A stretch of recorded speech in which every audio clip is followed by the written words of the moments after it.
In this video, I'll show you how to transfer files between two computers over Wi-Fi.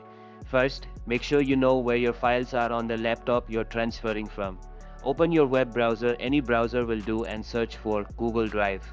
Click on the official link and sign in to your Google account. If you have multiple accounts, make sure you're using the one you want to use for the file transfer. Once signed in, click on Go to Drive, then tap New in the top left corner and create a new folder name. It's something like Laptop Transfer to keep things organized.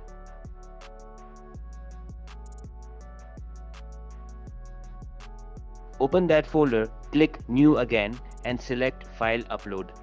Choose the files you want to transfer, either select them one by one using Ctrl or drag to highlight multiple and upload them.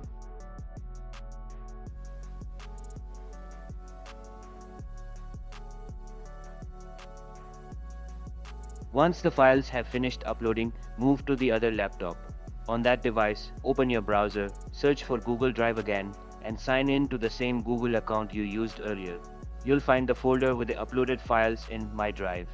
Open it, and you can either right-click individual files to download them or download the entire folder by clicking the downward arrow and choosing Download. The folder will be saved as a zip file, and you can find it in your Downloads folder. That's how easy it is to move files between laptops using Google Drive. If you found this video helpful, give it a like. For more tech videos like this, subscribe. Catch you in the next one.